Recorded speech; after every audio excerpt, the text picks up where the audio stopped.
The Fair Maid of Perth by Sir Walter Scott, Chapter 4. What's all this turmoil crammed into our parts? Faith, but the pit-a-pat of poor young hearts. John Dryden. The sturdy armourer was not, it may be believed, slack in keeping the appointment assigned by his intended father-in-law. He went through the process of his toilet with more than ordinary care, throwing as far as he could those points which had a military air into the shade. He was far too noted a person to venture to go entirely unarmed in a town where he had indeed many friends, but also, from the character of many of his former exploits, several deadly enemies, at whose hands, should they take him at advantage, he knew he had little mercy to expect.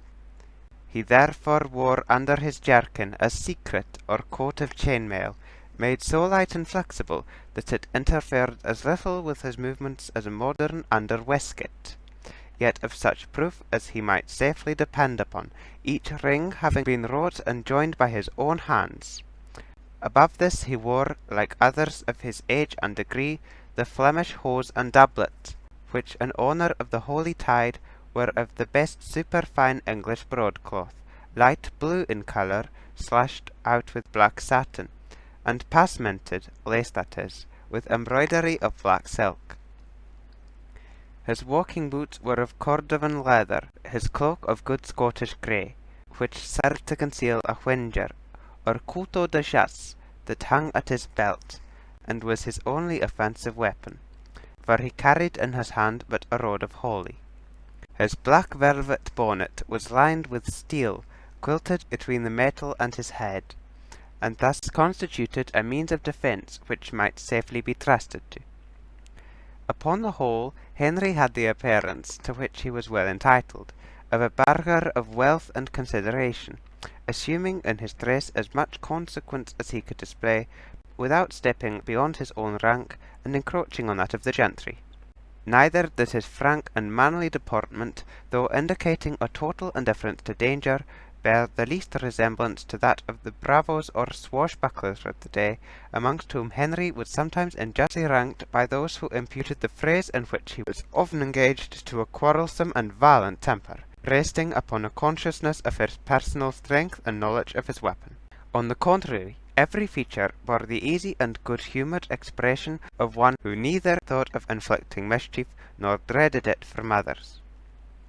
Having attired himself in his best, the honest armourer next placed nearest to his heart, which throbbed at his touch, a little gift which he had long provided for Catherine Glover, and which his quality of Valentine would presently give him the title to present, and her to receive, without regard to maidenly scruples.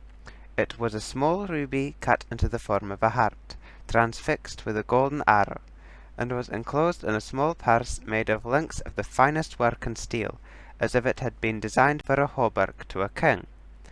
Round the verge of the purse were these words: "Love starts, cleave hearts through mail shirts." This device had cost the armourer some thought, and he was much satisfied with his composition, because it seemed to imply that his skill could defend all hearts saving his own. He wrapped himself in his cloak, and hastened through the still silent streets, determined to appear at the window appointed a little before dawn. With this purpose he passed up the High Street, and turned down the opening where St. John's Church now stands, in order to proceed to Curfew Street, when it occurred to him, from the appearance of the sky, that he was at least an hour too early for this purpose, and that it would be better not to appear at the place of rendezvous till nearer the time assigned. Other gallants were not unlikely to be on the watch as well as himself about the house of the Fair Maid of Perth, and he knew his own foible so well as to be sensible of the great chance of a scuffle arising betwixt them. "I have the advantage," he thought, "by my father Simon's friendship, and why should I stain my fingers with the blood of the poor creatures that are not worthy my notice, since they are so much less fortunate than myself? No, no, I will be wise for once, and keep at a distance from all temptation to a broil. They shall have no more time to quarrel with me than just what it may require for me to give the signal, and for my father Simon to answer it. I wonder how the old man will contrive to bring her to the window. I fear, if she knew his purpose, he would find it difficult to carry it into execution." While these lover-like thoughts were passing through his brain, the armourer loitered in his pace, often turning his eyes eastward, and eyeing the firmament, in which no slight shades of grey were beginning to flicker, to announce the approach of dawn, however distant, which, to the impatience of the stout armourer, seemed on that morning to abstain longer than usual from occupying her eastern barbican. He was now passing slowly under the wall of St. Anne's Chapel, not failing to cross himself and say an Ave as he trod the consecrated ground, when a voice which seemed to come from behind one of the flying buttresses of the chapel said, "He lingers that has need to run." "Who speaks?" said the armourer, looking around him, somewhat startled at an address so unexpected, both in its tone and tenor. "No matter who speaks," answered the same voice. "Do thou make great speed, or thou wilt scarce make good speed. Bandy not words, but be gone." "Saint or sinner, angel or devil," said Henry, crossing himself, "your advice touches me but too dearly to be neglected. St. Valentine be my speed." So saying, he instantly changed his loitering pace to one with which few people could have kept up, and in an instant was in Curfew Street.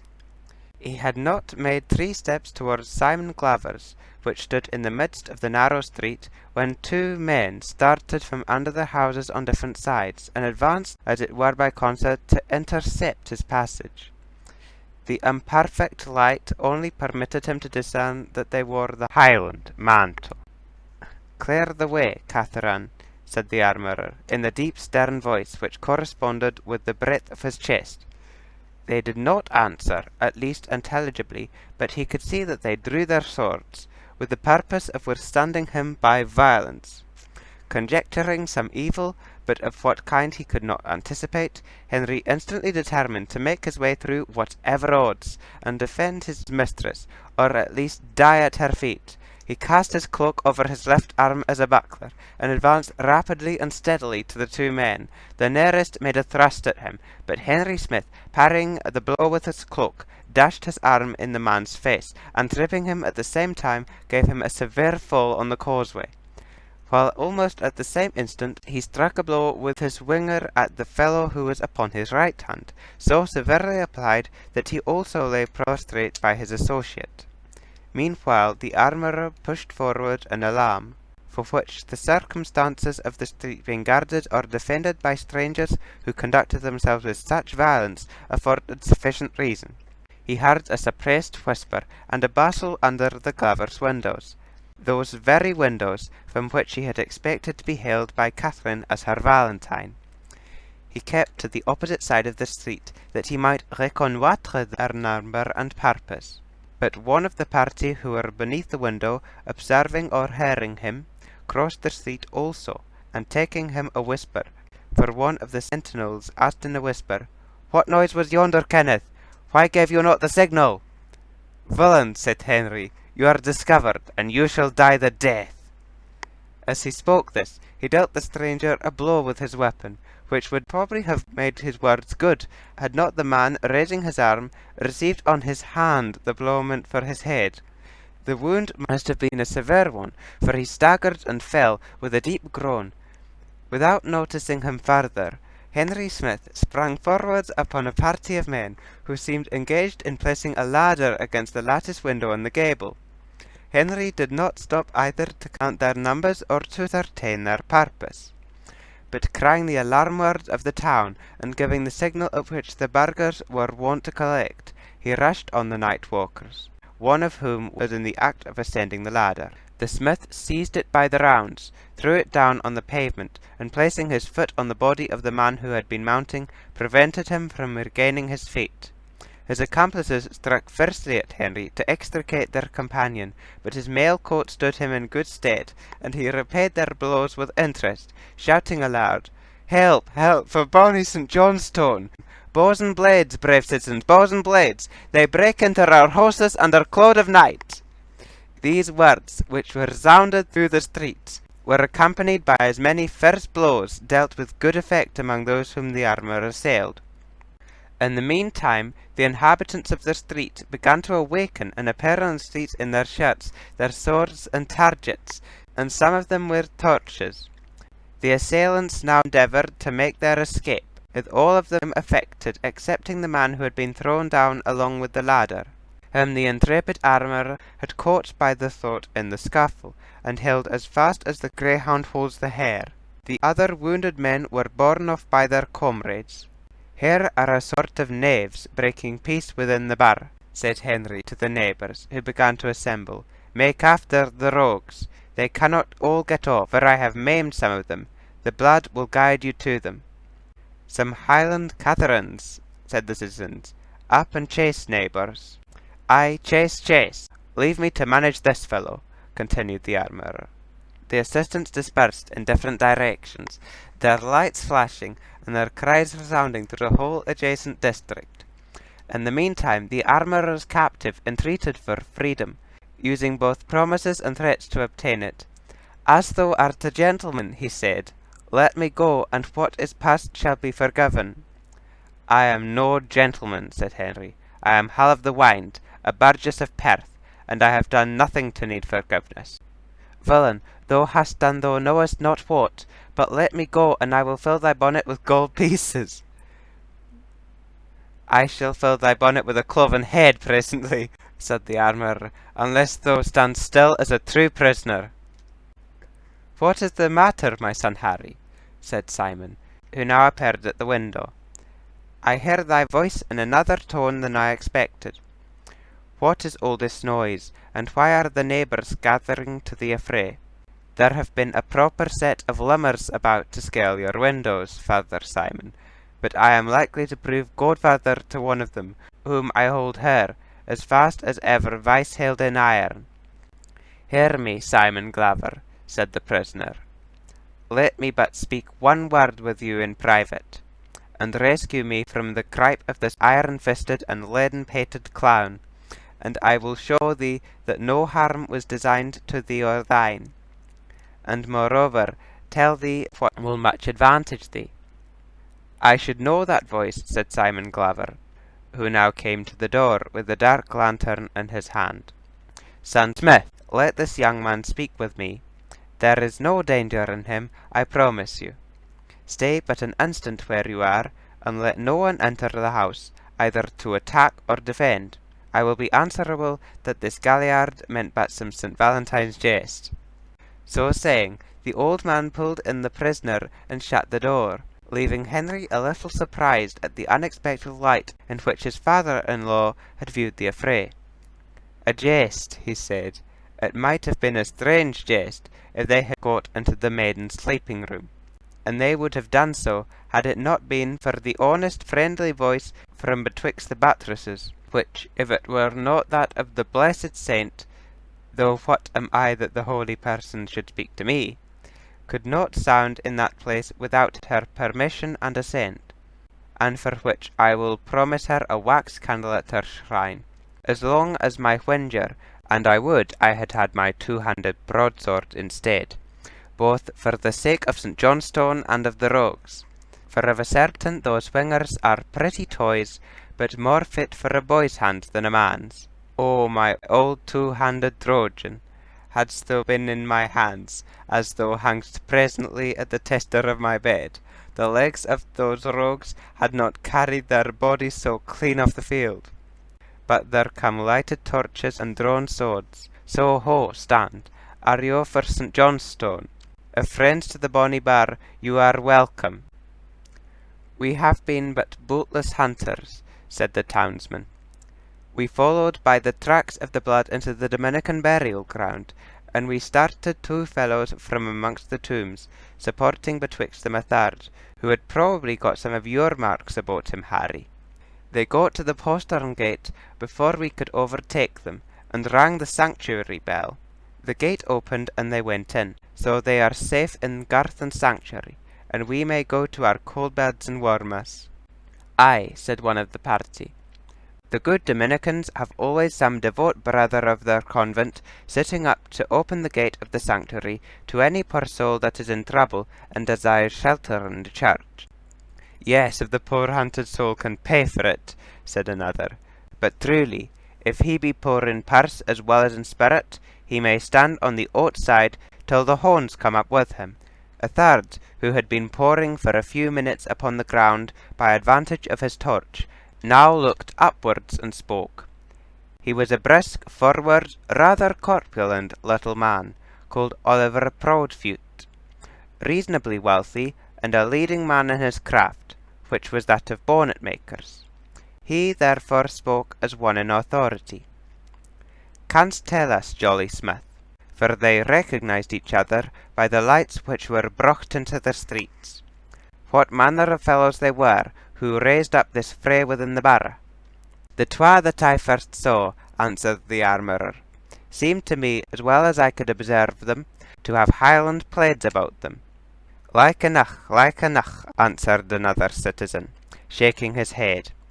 "It's a shame the breaches in our walls are not repaired, and that these landloping Highland scoundrels are left at their liberty to take honest men and women out of their beds any night that is dark enough." "But look here, neighbours," said Oliver Proudfoot, showing a bloody hand which he had picked up from the ground. "When did such a hand as this tie a Highlandman's brogues? It is large, indeed, and bony, but as fine as a lady's, with a ring that sparkles like a gleaming candle. Simon Glover has made gloves for this hand before now, if I am not much mistaken, for he works for all the courtiers." The spectators here began to gaze on the bloody token with various comments. "If that is the case," said one, "Harry Smith had best show a clean pair of heels for it, since the justiciar will scarce think the protecting of a burgess's house an excuse for cutting off a gentleman's hand. There be hard laws against mutilation." "Fie upon you, that you will say so, Michael Webster," answered the bonnet-maker. "Are we not representatives and successors of the stout old Romans who built Perth as like to their own city as they could? And have we not charters from all our noble kings and progenitors as being their loving liegemen? And would you have us now yield up our rights, privileges, and immunities, or outfang and anfang, or handhabend, or backbearend, and our bloodsuits, and amerciaments, eschates, and commodities, and suffer an honest burgess's host to be assaulted without seeking for redress? No, brave citizens, craftsmen, and burgesses, the tay shall flow back to Dunkeld before we submit to such injustice." "And how can we help it?" said a grave old man, who stood leaning on a two-handed sword. "What would you have us do?" "Marry, Bailey Craigeldally, I wonder that you of all men asked the question. I would have that you pass like a true man from this very place to the King's Grace's presence, raise him from his royal race, and presenting to him the piteous case of our being called forth from our beds at this season, with little better covering than these shirts, I would show him this bloody token, and know from his Grace's own royal lips whether it is just and honest that his loving lieges should be thus treated by the knights and nobles of his debauched court. And this I call pushing our cause warmly." "Warmly, say'st thou?" replied the old burgess. "Why so warmly that we shall all die of cold, man, before the porter turn a key to let us into the royal presence? Come, friends, the night is bitter. We have kept our watch and ward like men, and our jolly Smith hath given a warning to those that would wrong us, which shall be worth 20 proclamations of the king. Tomorrow is a new day. We will consult on this matter on the selfsame spot, and consider what measures should be taken for the discovery and pursuit of the villains. And therefore let us dismiss before the heart's blood freeze in our veins. Bravo, bravo, neighbour Craigdally! St. Johnstone forever!" Oliver Proudfoot would still have spoken, for he was one of those pitiless orators who think that their eloquence can overcome all inconveniences in time, place, and circumstances. But no one would listen, and the citizens dispersed to their own houses by the light of the dawn, which began now to streak the horizon. They were scarce gone ere the door of the glover's house opened, and seizing the smith by the hand, the old man pulled him in. "Where is the prisoner?" demanded the armourer. "He is gone, escaped, fled. What do I know of him?" said the glover. "He got out at the back door, and so through the little garden. Think naught of him, but come and see the Valentine, whose honour and life you have saved this morning." "Let me but sheathe my weapon," said the smith. "Let me but wash my hands. There is not an instant to lose. She is up and almost dressed. Come on, man. She shall see thee with thy good weapon in thy hand, and with villain's blood on thy fingers, that she may know what is the value of a true man's service. She has stopped my mouth over long with her pruderies and her scruples, but I will have her know what a brave man's love is worth, and a bold burgess's to boot.